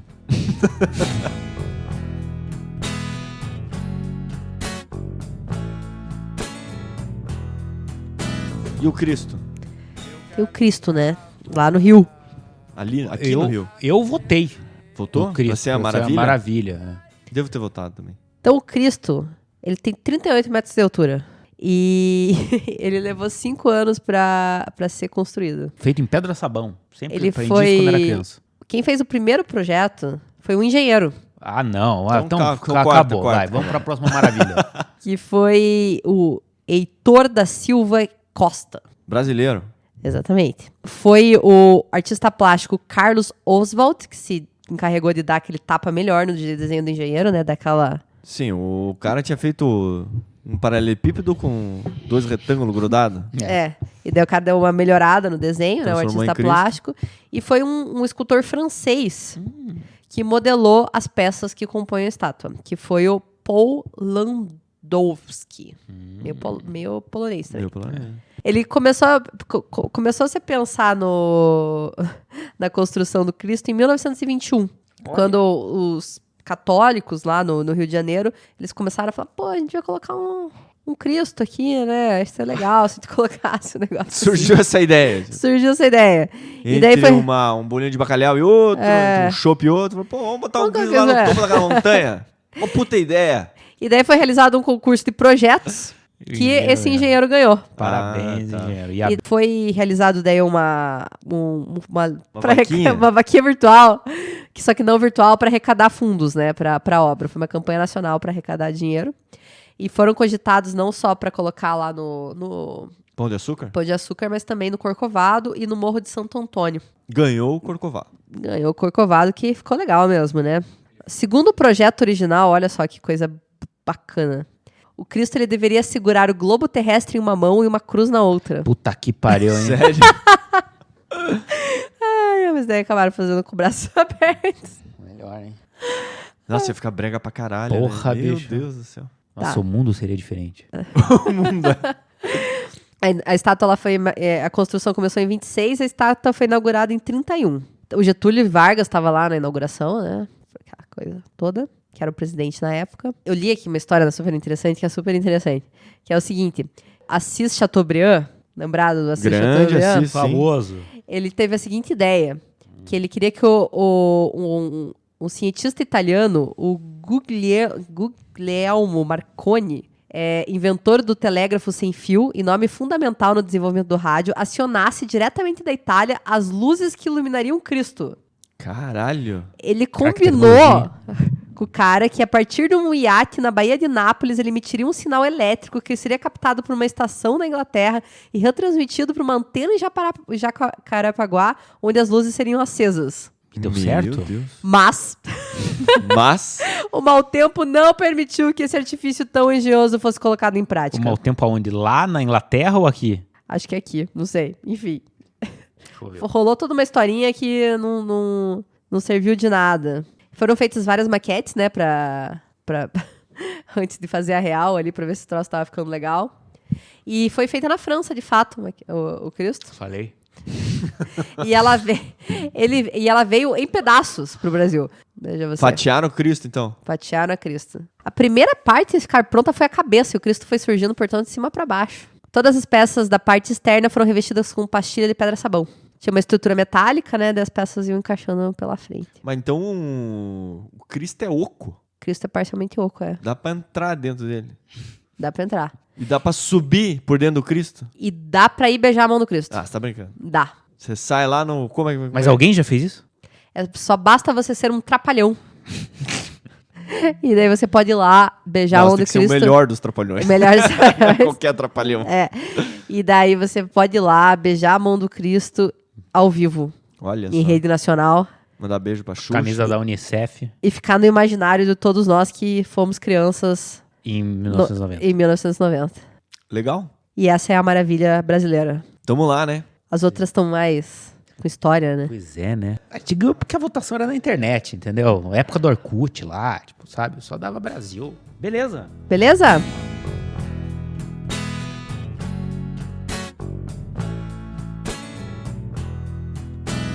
Não, Outra tem mais sala. uma maravilha. Qual é a próxima Tem maravilha? mais uma maravilha, que é o Coliseu. Ah, esse todo mundo conhece. É, não preciso falar, né? É. Todo mundo já assistiu o filme do Coliseu, do Gladiador. Gladiador. Tudo lá. É isso aí que acontece. Então, rapidamente aqui, o Coliseu fica em Roma, né? Encomendado então pelo imperador Flávio Vespasiano, no ano de 72 pós-Cristo, e vai ser terminado em 90 depois do homem também. Então, assim, faz parte, né, em teoria, da antiguidade, mas tudo bem, tudo bem. Mas o que aconteceu? Lembra do Nero? Puta, o cara é fogo, hein? O cara...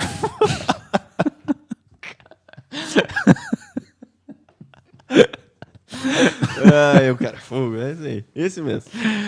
Então o que aconteceu? Aí eles resolveram fazer construíram lá o Coliseu onde ficava o Palácio do Nero, Puta. pra pagar tudo que ele tinha feito de bosta. E aí, então, por isso daí, então, quem encomendou foi o Vespasiano, só que quem acabou inaugurando foi o filho do Vespasiano, foi o Tito, né? Mas hoje também ficou conhecido como Coliseu ou Anfiteatro Flaviano, né? Em homenagem ao imperador que solicitou. Bom, ele era um espaço, então, para o quê? Para desfile de carros alegóricos, para gente fantasiada. Gladiadores. Era para ver sangue, morte.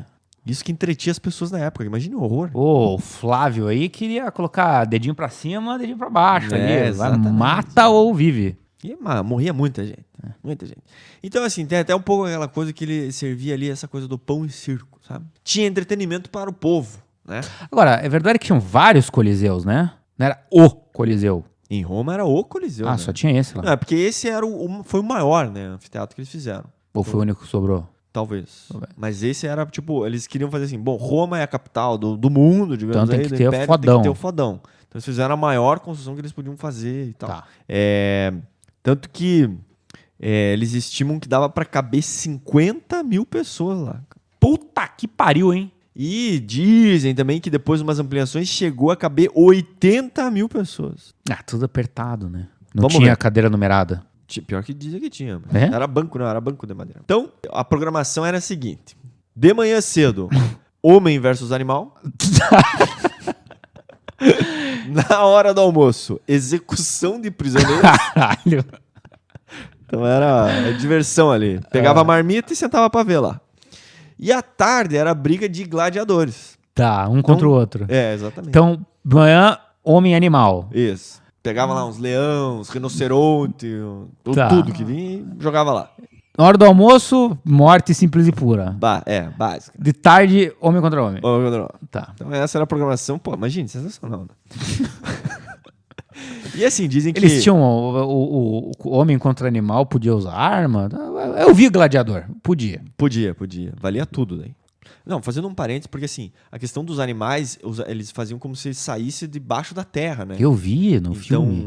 e aí tem tem vários documentários explicando como é que eles faziam esses eram uns elevadores de madeira que traziam as jaulas pra cima. Caraca. E daí eles fazem essas réplicas de madeira, seguindo ali as ruínas que tem de pedras e tal. Assim. Era um troço muito louco. E daí eles conseguem fazer esse elevador, assim, subir e tal, com um sistema de roldanas, né? Bem interessante, inclusive. Legal.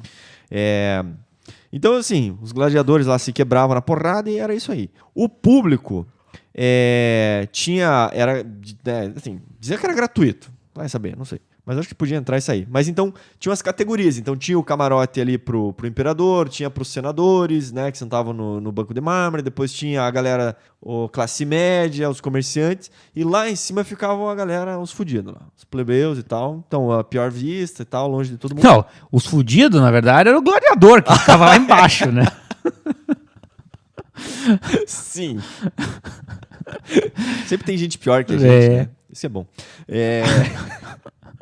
Então, bom, as dimensões do Coliseu. Ele tem uma forma elíptica. Tá. Você podia pensar que é redondo, mas não é redondo, é elíptica. Então ele tem 189 no lado maior e 156 no lado menor. Tá? Altura, 48 metros e meio de altura. Merda. Então foi a maior, né? Uma das maiores construções do Império. Eles fizeram a construção, né, toda baseada nos arcos, né? Então, cada pavimento são cerca de 80 arcos que fazem todo o perímetro ali, cada arco com 7 metros de altura. E é interessante do arco, né, porque a utilização principalmente dos romanos é porque você consegue ter um sistema estrutural bem interessante, né? E o próprio peso da estrutura do edifício é mais leve, né? Porque você tem uma distribuição de cargas mais eficiente. Então, em termos de fachada externa, no térreo eles usaram as colunas dóricas. No primeiro pavimento eles usaram as colunas jônicas e no terceiro as coríntias, quer dizer, no segundo pavimento as coríntias. Então é interessante ter uma composição de todas essas regras, né, de arquitetura clássica e tal, bem interessante que eles utilizaram ali. E daí em cada buraquinho daqueles arcos tinha umas estátuas de bronze, sabe, várias coisas, né, super bacanudas lá. Então são cerca de 100 mil metros cúbicos de mármore travertino que foram usados ali. Então coisa pra caralho. E porra, tem uma coisa que é extraordinária. Você pode não acreditar, mas é verdade. Não, eu não acredito. Existiu uma cobertura, um toldo que cobria. Retrátil. Retrátil, vai tomar Gabriel. no cu. Retrátil. Você bota fé? Não boto fé. Não bota fé? Não. Mas é verdade. Se eu tô Sério? falando, é verdade. Tô falando. Era um teto retrátil que existia no Coliseu. Não pode ser. Tô falando. Era de lona? Como é que era? Sei lá, Tecido couro de animal, sintético? né? É, couro de Não, porque gladiador. eles assim, tinham conhecimento da parte de navegação também, então usava para mastro, para estender vela e tal. Enfim, e no Coliseu você vê que tem algumas marcas assim que poderiam colocar grandes hastes, digamos, nas fachadas que ajudariam a suportar alguma estrutura, provavelmente nessa grande cobertura. Pô, tesão, hein? Muito louco, né? Os caras eram fodásticos mesmo. Então eram 240 mastros fazendo todo o perímetro que deixavam na sombra o pessoal. Menos os gladiadores. Bom, a questão em termos técnicos, assim, né, de especificidades. Na parte de baixo da arena, são quase 2 pavimentos, ali onde é digamos, o palco, né, a área de batalha. São quase 2 pavimentos com várias galerias e corredores que ali ficavam os animais. E aí eles faziam toda essa elevação pro espetáculo, para dar essa coisa da magia, né? Surgiu o bicho do além, assim, e tal. Os caras eram sádicos ainda, né? Exatamente.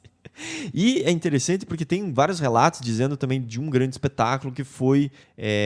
aquilo foi colocado água em toda aquela... Caralho, virou um piscinão? Virou um piscinão e daí, tipo, com... Aí puseram um tubarão lá. E largaram um maluco Por lá. aí, assim. Tipo, com barco, sabe? Uma encenação super complexa mesmo. Assim. Tipo a abertura da Olimpíada do Brasil. Tipo assim. isso. E aí, porra, não, mas isso pode, né? É um grande absurdo. Será que é possível? Enfim, daí tem vários, chamam engenheiros hidráulicos, enfim, um monte de gente. Falou, não, a quantidade de água era possível trazer, existiam essas comportas, não sei o quê, blá, blá. Cara, era totalmente plausível. Caralho. Não sei se eles fizeram, mas se eles quisessem ter feito, era possível. Então, muito louco, assim. Que esse talvez foi uma das grandes apresentações e tal. Assim. Memorável, hein? Memorável, as pessoas lembram até hoje.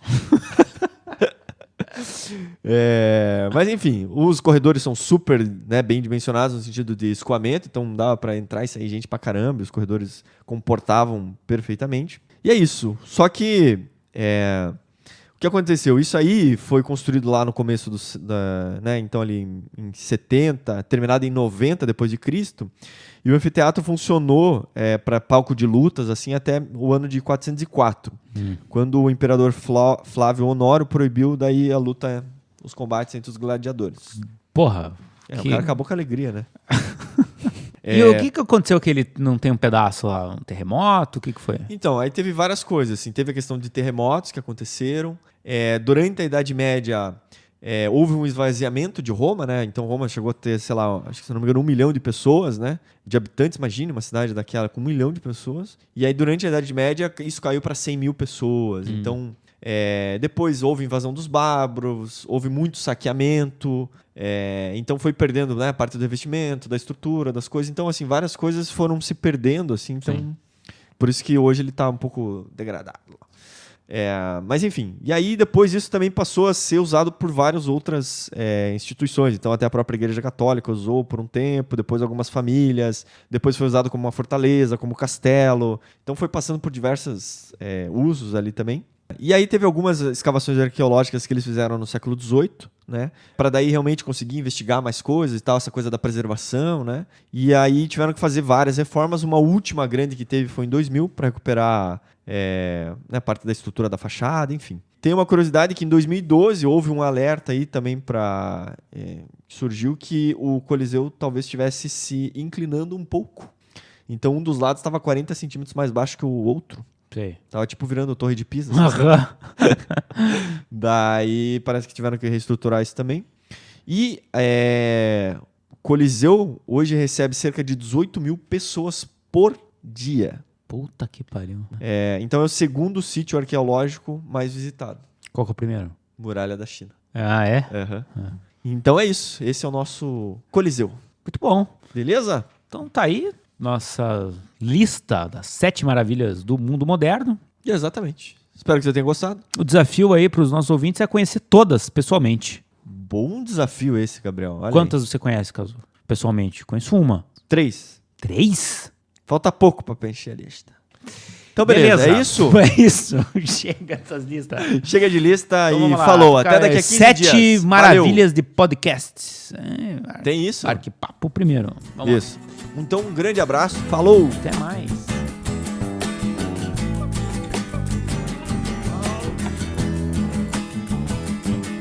Então vamos lá, agora leitura de e-mails, pessoal. Vamos ver aqui. Então vamos agradecer quem entrou em contato com a gente essa quinzena. Então eu vou ler um aqui, ó. Amanda e Dala, vocês são surreais. Sério. Peço perdão pela ausência nos comentários também. Estou tentando ouvir os podcasts mais antigos também para estar em dia com vocês. E, nossa! Com letras garrafais. Que sensacional esse podcast de intercâmbio. Vocês conseguiram trazer uma abordagem bem fora do padrão que eu já vi em vídeos por aí. Obrigada por isso. Olha aí. Realmente, né? Foi legal porque a galera trouxe uma experiência, uma vivência prática lá. Foi, cara, esse episódio tá muito bom mesmo. Pra mim, vocês são os melhores arquitetos que já conheci, entre aspas aqui, porque a gente não se viu ao vivo, porque disseminam o conhecimento de um jeito super descontraído. Espero conhecê-los um dia. Amo vocês. Olha aí, então, Amanda, nós que te amamos também. E muito obrigado por mandar essa mensagem super especial. A gente fica muito feliz. A Ana Luísa Ribeiro. Gente, eu só queria dizer que eu tô, no momento, na academia. Olha aí, tava lá fazendo um fitness, escutando podcast. E eu tô me segurando muito pra não rir. Ah, pode dar risada. Na academia pode? Na academia pode. Eu curso arquitetura e urbanismo na UFMG. Olha, um abraço pra Minas Gerais. E não curtia muito escutar podcasts. Mas meu namorado escutou o de vocês sobre gentrificação e me indicou. Agora eu escuto e amo o canal de vocês. Pô, não larga esse cara, hein? Que homem, casa com ele. É. Então, um grande abraço, Ana Luísa Ribeiro. Kaline Macedo. Oi, O que ela diz? me chamo Kaline. Estudo arquitetura na Universidade Federal da Bahia. Acompanho vocês já faz um tempo. Bahia. Acabei de assistir o último episódio. Não sei se vocês conhecem o curso de bacharelado interdisciplinar da Universidade Federal da Bahia. Não. Explica pra gente. É muito parecido com o que foi descrito no episódio. Nós fazemos vestibular escolhendo a área de estudo, tipo ciência e tecnologia, saúde, humanas ou artes. Temos por volta de 7 matérias obrigatórias do curso, a depender da área, e o restante das matérias são escolhidas pelos alunos. Ó, que interessante. Temos apenas que cumprir carga horária. Meu curso era em ciência e tecnologia, mas eu era obrigado a pegar pelo menos 2 matérias da minha escolha, em artes, 2 em humanidades, 7 em exatas e 5 em qualquer campus da universidade. Isso é muito bom porque abre nossa cabeça para o mundo que é a universidade.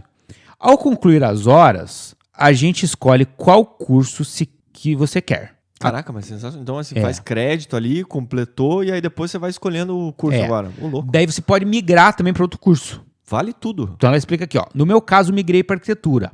Então a gente escolhe se quer apenas formar como bacharel ou migrar para outro curso.